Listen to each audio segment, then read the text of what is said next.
So for today's episode of Creative Capital, we're heading up to New York City.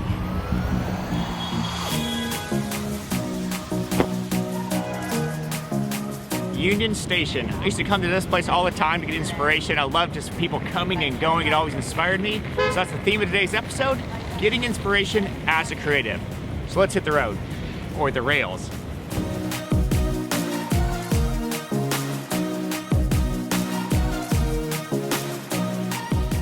We're going to check out some storefront art installations. Now this is of course the perfect time to visit New York during the holidays, this New Year's transition, the retail high season. So while we're on the train, I'm going to show you what I was up to a few months ago last time I was in New York. I had to put together this pop-up booth for my art company. We only had a couple days to build it, and it had to be collapsible, and we had to be able to get it from DC. Now making something so temporary for a convention on buildings was really kind of comical. There's this dichotomy with architecture, this material sense of permanence and longevity. But with this pop-up, it's a backdrop and needs to serve a purpose for a very short period of time. So how we communicate ideas of quality and imagination in something that's so temporary is what I want to check out with these storefronts.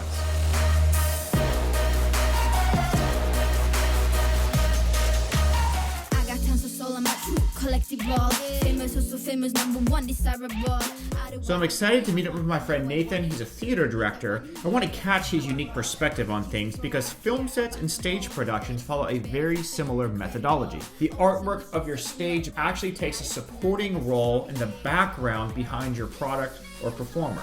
The role of it is simply to push the narrative further, create a world of imagination around the performance, and is then free to be disassembled once its role is complete. Okay, what did you think about the show? I love it.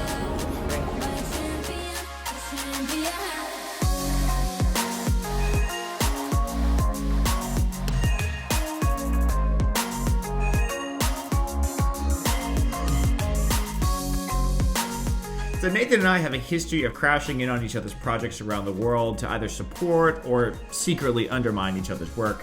But it's always great to have another perspective when you're looking at things, especially when it's somebody who's in another artistic or creative field. He's also a dance choreographer.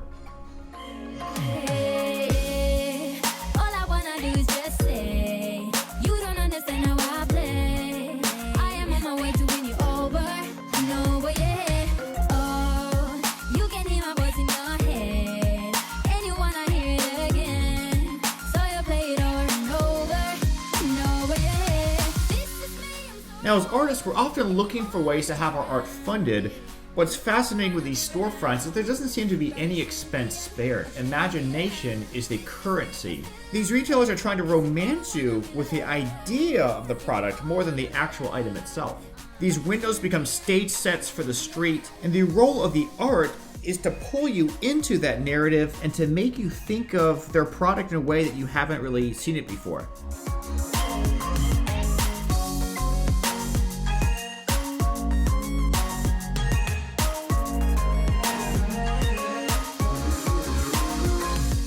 And what I really find alluring is when there is this incredible care put into something so temporary. Its goal is to be seen by millions of people passing by in one of the busiest cities in the world, and yet there is so much detail put into every thread and bead in these displays. Such a large city in such small moments.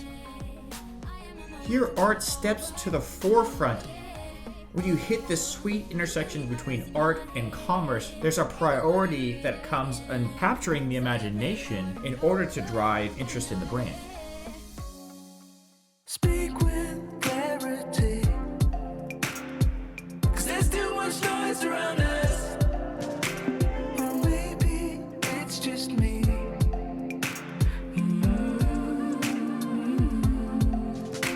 There's treasure in this. So back in architecture school, I worked in retail to pay my way.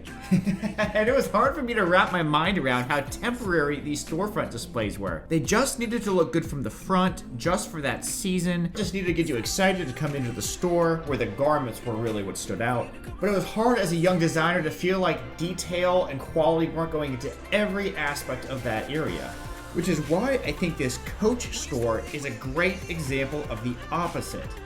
There's this whimsical quality to all of these little creatures that they've made with their handbag parts, and no amount of detail that they've put into their leatherwork is missing from the art. The quality of the store's art is a reflection of the care that they put into their product. There's freedom and creativity in the artwork, but it's not disconnected from the underlying qualities of their brand. 'Cause I'm lost in America. So I crawl to the Next, we have to check out these candy displays. This is candy we're talking about, a tiny little bite-sized nibble. But look at these larger-than-life fairy tale storefronts. They want to whisk you away into this kind of Candyland adventure. Now, if you look closely, it's actually made out of tiny mints. These story scenes are all woven around the product themselves.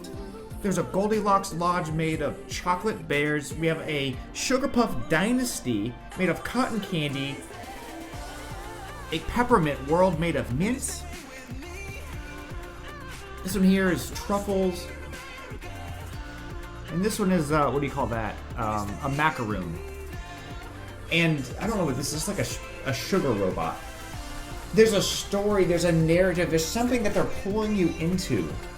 So here, the role of the artist is not just to create, but to communicate something about a brand. And I find that to be a fascinating proposition as an artist. So the limitations of having to work with a brand's product, I feel like actually force you to narrow into expressing an idea in a way that you might not have started from just as an artist. I'm still wide awake in an alien world where I'm still waiting for you. Wide awake, but I'm still the unheard of. I'm still the unheard of. Ooh, will you stay with me? Ooh, I'm lost here in America, here in America. Will you stay with me now? So I've got to head back and get ready for the new year. I'm going to catch up with Nate later. It's always so great to hang out with other artists from completely different fields. It expands your ideas and how to approach a project. We decided not to get distracted trying to film an on-screen interview. You know how it is, like being a creative, you just always feel like you need to be making something. This trip is supposed to be about enjoying what other artists have made.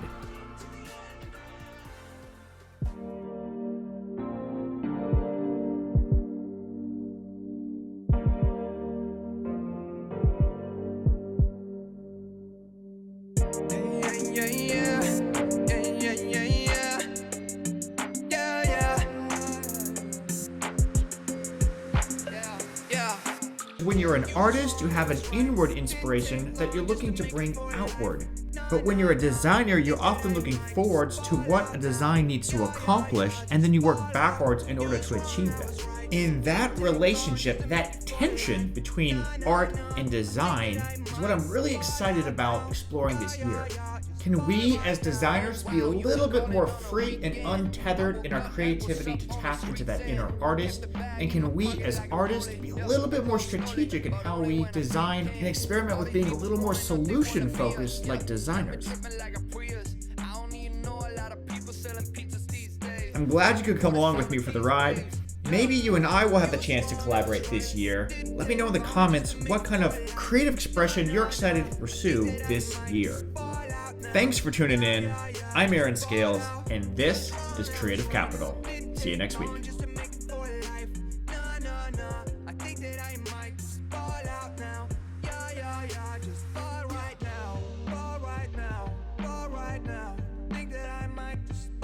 Hold on. I didn't want to make a big deal about it, but it was just my 34th birthday. I'm a New Year's Eve baby.